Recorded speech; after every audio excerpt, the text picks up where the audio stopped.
What do missionaries leave out?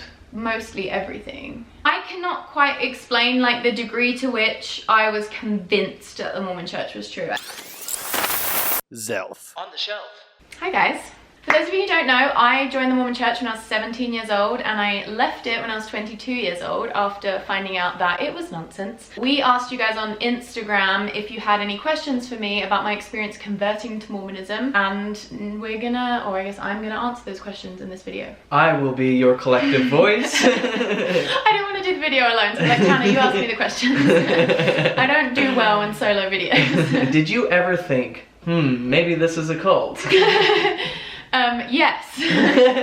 Surprisingly, plot twist. I mean, I didn't know that much about cults when I was 16. Okay, so I said that I joined at 17, but I was kind of like committed by 16, but wasn't allowed to get baptized by 17. I definitely remember thinking like, this is like a weirdo religion. Yeah, but you were on board because you're like, weird is good.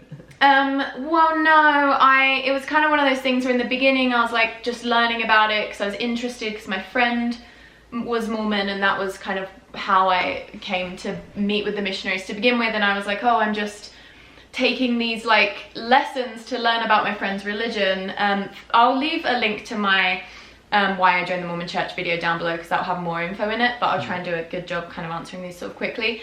Yes, I did think it was sort of a weird culty religion, and there were moments where I kind of like backed off, but then I kind of just like got sucked back in by my friend and the missionaries because I was young and impressionable. Yay. Classic. Where did you think the Book of Mormon took place? Mexico or Northeastern America? I didn't have any thoughts about that. America alone was a foreign country to me, so I wasn't, it was just like some foreign thing. You're like, Missouri, where the hell is that? I really didn't think into it too much. Classic.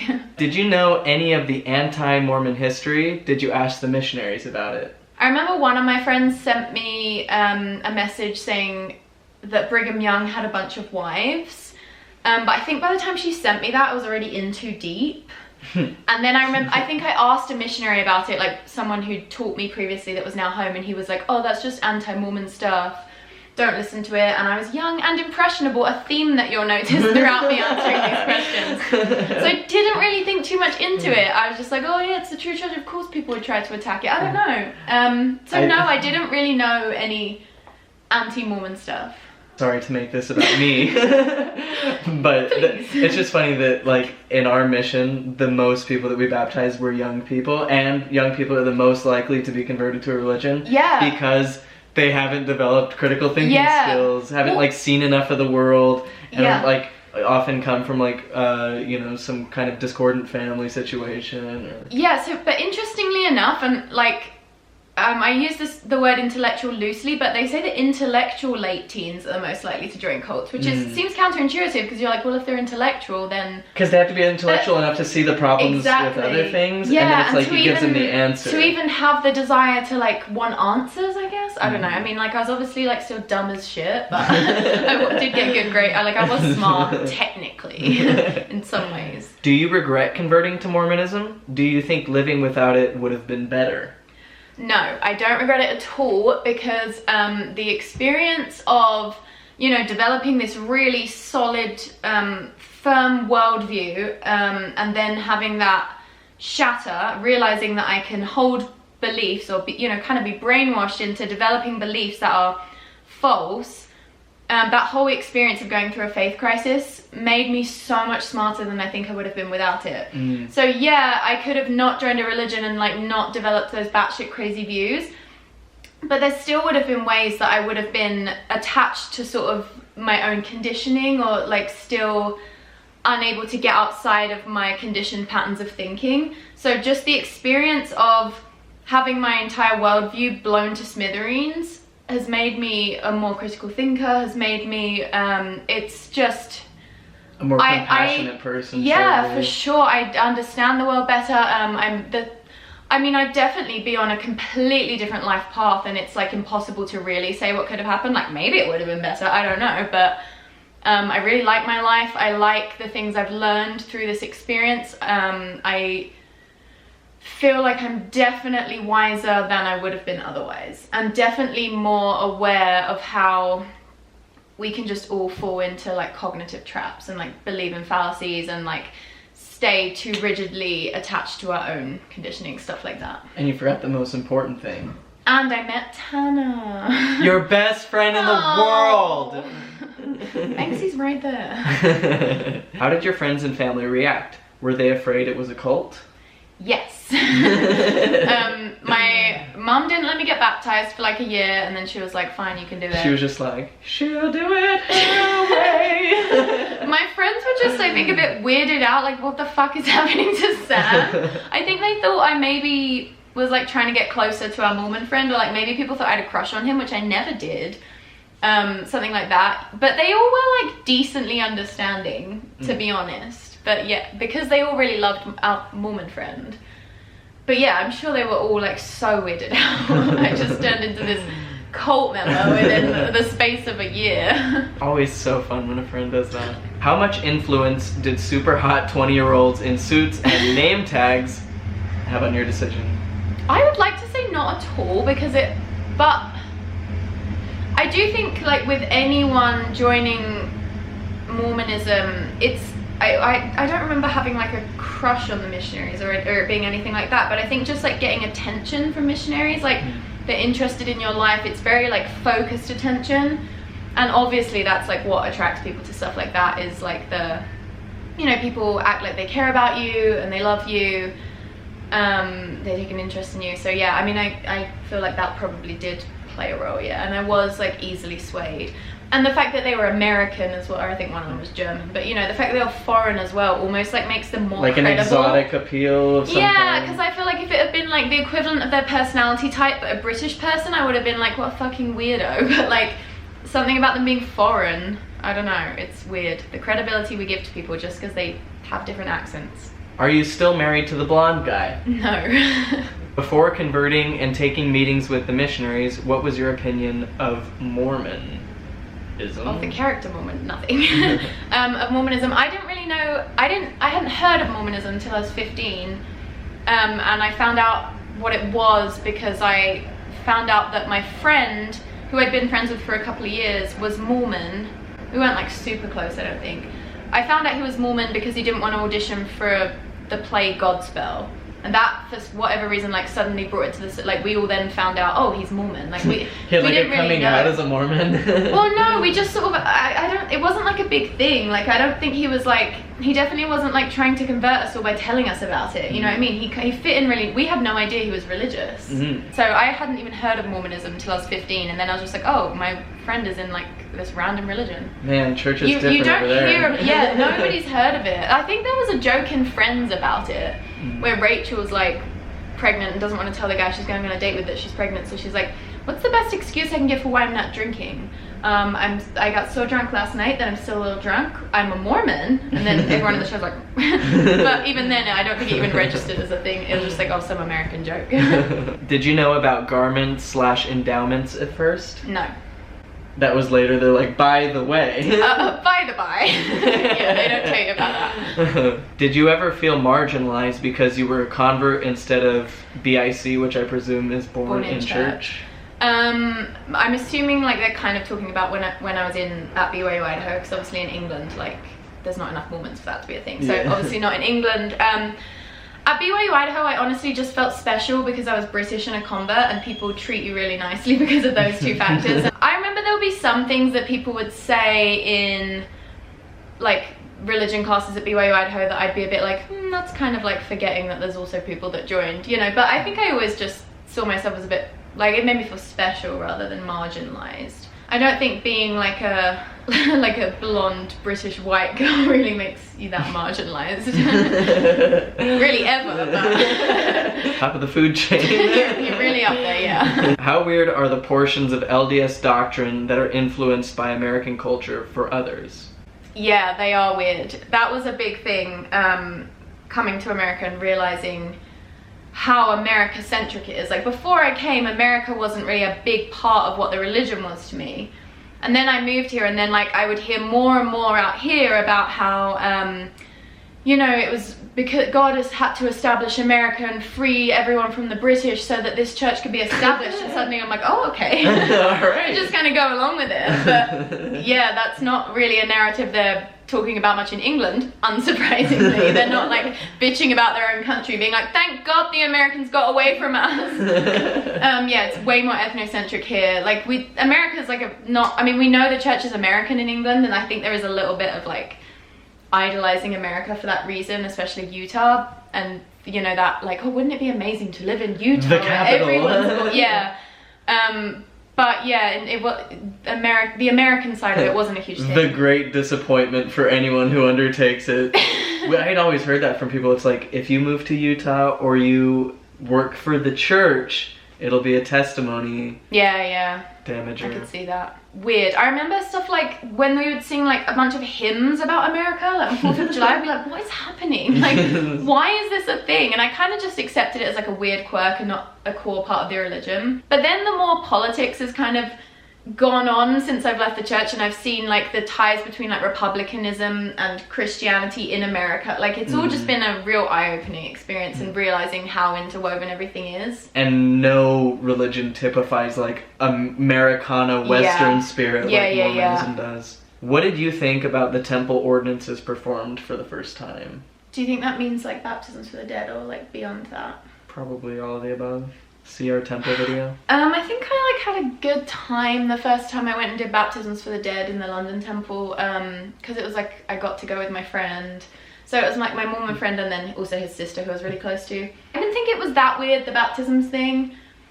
But when I got my endowment, amazing, I was like, what kinds of things you don't think are weird at the time. Yeah, well, I guess because I was like, oh, well, it makes sense because like I got baptized. Yeah. So I'm it wasn't that, and it's not, there's not like dead bodies in there. So I don't know. It was, I don't know. It just kind of was what it was. It's fun. Like, you go to a gas station on the way back and get snacks. Like, you make a night of it. When I got my endowment, though, we have a whole video on our Mormon temple experience, but by that point, I was already on the out, and I was like, this is fucking weird. This is culty, this is stupid. Did you feel pressured by the missionaries or family or any external influence to join? Yes. I distinctly remember I've talked about this in a different video, but I distinctly remember having a conversation with one of my friends, not Mormon, and saying that I felt like I was being pressured, and he was like, just get out. And then I was like, yeah, I will. But like, honestly, I was too weak-willed and I didn't, and then I just got swept along, and then before you know it, you live in America and you're in the cult. Next thing you're doing a YouTube channel built on your brief stint in Mormonism.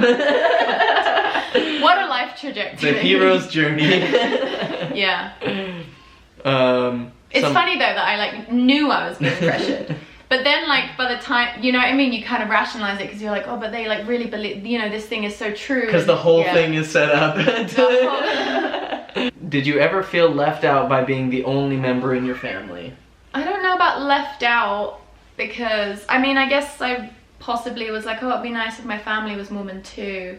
But, like, I think a big part of the reason I joined Mormonism was kind of like to like escape my family. Not escape them, but like, I don't know, it was like kind of like a challenging family for me to be in, and it sort of took me out of it. And transcend some of those patterns or something. Because like, I don't know, I liked that the church didn't drink alcohol because I had a lot of scary experiences relating to my parents being drunk when I was younger, stuff like that. So yeah, I don't know. Again though, I guess I just sort of felt a bit special being a convert because they really hype that up. Like, they make you feel like that.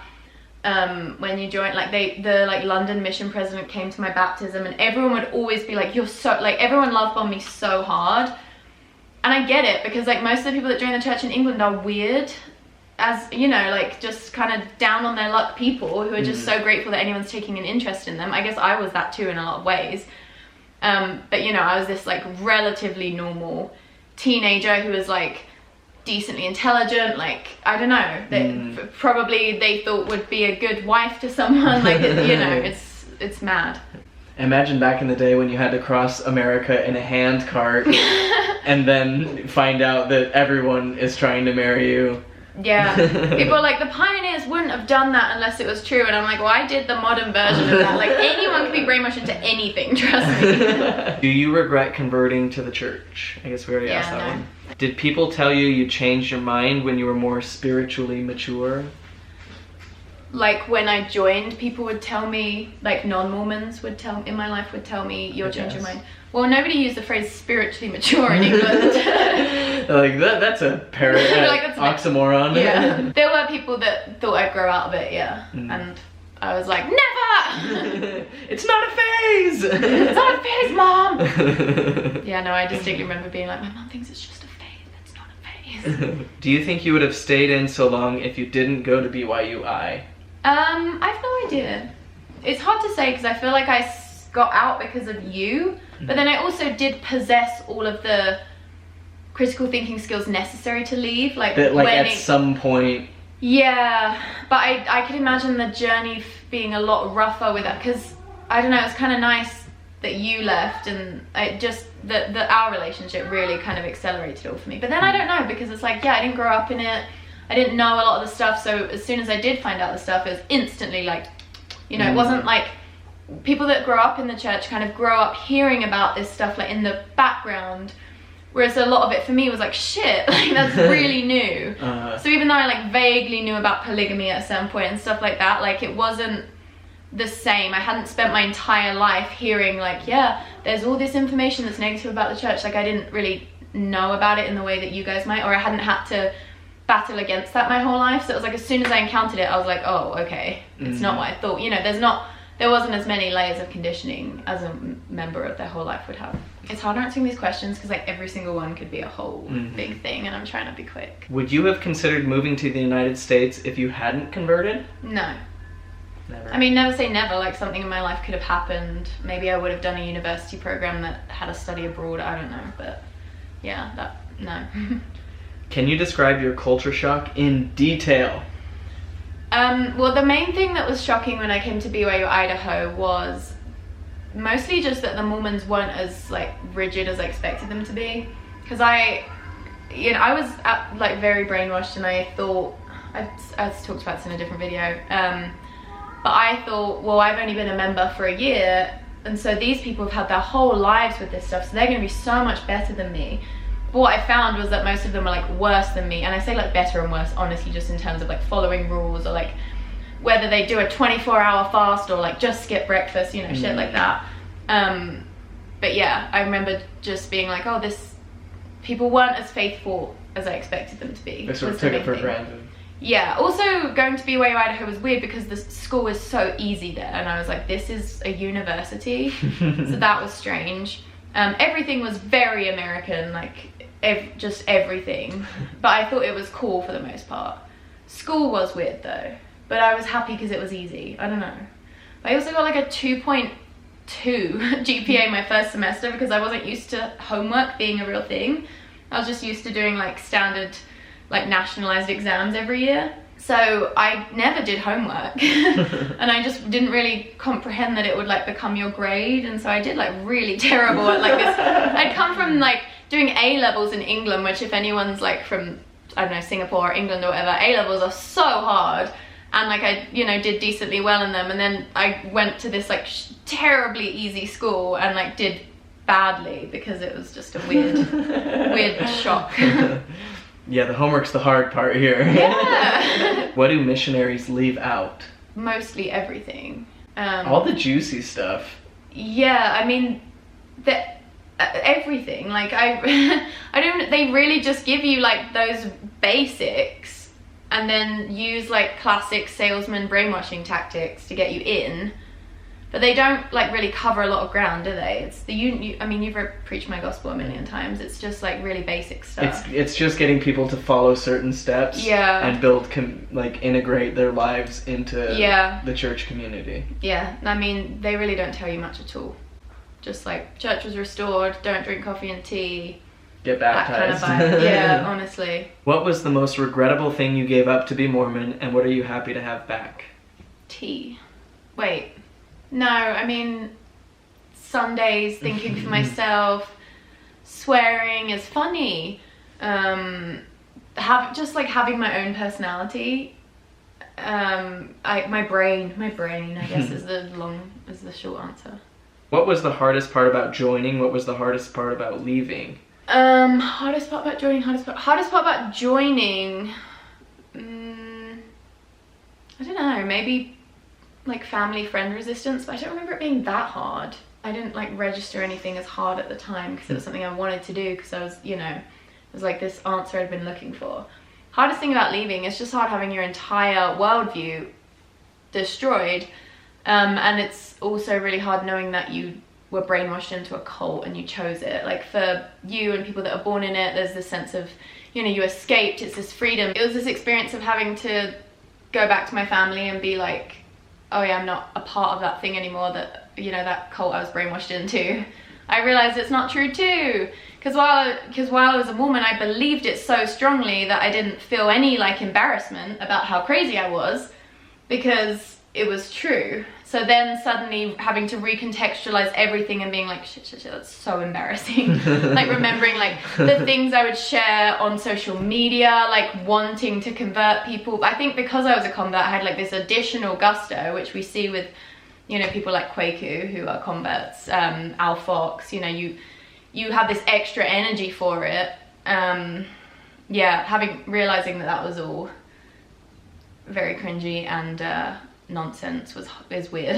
But I did like kind of instantly adopt the narrative of like, well, but at the time I was married, and I was like, well, but like it enabled me to meet my husband, and you know, I like my life, so like, you know, I had instantly adopted this like positive narrative about it all. Gotta spin it. Always gotta spin it. But now my narrative is like genuinely really positive. I feel like back then it was a little bit more, well, I mean, I guess it was true at the time, so whatever. Did you notice a difference in your mental health when you became a Mormon? Growing up, I can now look back and realize that I had anxiety my whole life, possibly depression at points. But I definitely was, just because I had kind of a traumatic childhood, was always, you know, like wanting to feel whole in the, you know, that's the reason people join high demand religions and cults. So I guess it was kind of like a superficial boost to my mental health joining Mormonism, because it gave me a purpose. I guess in that sense it is very like, it is psychologically real, and it has a real effect on your body as well. You know, I had meaning, purpose, I thought I had these answers, so that was really comforting. Yeah, I also have OCD, I'm told, and that is really satisfied by having answers and feeling like there's kind of this formula you can apply to your life. So the rules for Mormonism actually like jived really well with me, someone with OCD, because it was a new, you know, the ways that I would previously, ways that my OCD would manifest previously kind of stopped manifesting in that way, and I can now see looking back that they sort of jumped over to Mormon rules, which made me a really good Mormon and, you know, got me more praise and all that stuff. I feel like the Mormons, if any Mormons watch this, they'll be like, you just did it all for praise, but like I really genuinely was very converted. So do you. Yeah, yeah, I truly did believe it, and like had what I felt was like a very deep personal relationship with God and Jesus and all that stuff. Because you want their praise. Because I want their praise too. And God just wants our praise. They're the dads we never had. Yeah. I've been thinking about that recently, because we've been hearing a lot of Christians and people who are like, you know, Jesus saved my life, or changed my life, or Mormonism changed my life. And it's like, no doubt having an intentional community and a sense of purpose and like doing steps that you feel like are taking you somewhere, of course those are gonna make your life better. And I cannot quite explain like the degree to which I was convinced that the Mormon church was true. I think it will be based on the way I've answered a lot of these questions, it could have come across as if, you know, I wasn't ever really solid in it. But I see people like Kwaku or Al Fox, and I was just as converted as them. Like it wasn't even, I couldn't even like comprehend it not being real. I've said this in another video, I'm repeating myself a lot in this one, but I was certain. Obviously I wouldn't have moved to America otherwise. Did you have any preconceptions of Mormons before you met any/were one? No, I didn't know anything about Mormons. Did you ever feel the Spirit before you got baptized and question why? Like, it's like when I wasn't a member, feel the Spirit? No, because like feeling the Spirit is just a rush of certain emotions. I felt it like throughout my entire life. I was like a really faithful, like dry Mormon for a year before I was allowed to get baptized. So I felt, and people would tell me this too, but I felt like I enjoyed all the blessings of being baptized before I got baptized. This was kind of like a narrative people in my ward kind of were like, yeah, but you're so faithful, like Heavenly Father's not gonna, you know, not give you inspiration, or, you know, not treat you just as well as a member. But then there was also that, like, but you also do need to get baptized and get the gift of the Holy Ghost. Yeah. That's different from just feeling the Holy Ghost, you know. But no one like, can explain why in but no one can explain why. or how. But I definitely didn't feel any different after baptism in terms of like how I felt the Spirit or whatever. And I think that's, and you know, at the time I'd see it through that lens, but it's obviously just because, you know, you're obviously not getting anything when you get baptized in terms of like receiving the gift of anything. But I imagine that would be a beneficial reason for missionaries to get people to get baptized quickly, so then they can like assign those feelings to, anyway. But yeah, I felt the Spirit throughout my whole life before Mormonism and since it, that the Spirit is just as a normal human phenomenon. We've talked about this in a different video. I've written an article about it as well. I'll put that in the description box. But yeah, this is why, well, disaffected members of religions and cults are the most threatening to the religion or cult, because they are the ones able to be like, yeah, I felt what you felt and I now see it differently through this lens. I feel like disaffected converts are perhaps next level beyond that, because I can fully see like how I like came to believe that this thing was true, like in a really sincere way. Mormons give converts so much credit and praise, and they see them as so faithful and like, oh, you've had like all these incredible experiences, because like why else would you join the church? And it's like, it's not really like that. Like the converts aren't having these like enormous experiences, and if they are, that's like kind of just telling about like how much they're craving those experiences because they feel so incomplete. But yeah, like I can looking back now as a former member, I can like look at, there's not a single experience I had where I'm like, but how do I explain that? You know, like while you're Mormon, you're like, I couldn't, you know, I've said this a million times, I could never like explain away the experiences I've had, and I really meant that at the time. But because like, you literally didn't have like the words or the cognitive tools. Yeah, I didn't to explain understand it. psychology. But it can't be explained. Yeah, didn't understand neuroscience, didn't understand like the hormones that, yeah, I didn't understand any of it. But I think there was like, deep down, I always knew that I'd never had, you know, the ground had never opened up, I'd never seen Jesus. I always, even as a Mormon, probably knew that like I hadn't had any like super big confirming experiences, but in my mind, like it wasn't supposed to be like that. It's supposed to be about the small confirmations, and they really teach that too. So yeah, that's, I could talk about every question so much. Cool, well thank you for everyone who asked questions. I hope that my answers were satisfactory. If you want me to expound on any of them more, or us together in a video, we will happily do that. I feel like a lot of these questions could have, yeah, had really long answers. We could go more in depth about any of them, but... And if you'd like to see this type of video on a different subject, feel free to recommend it in the comments. Always trying to get that engagement, please.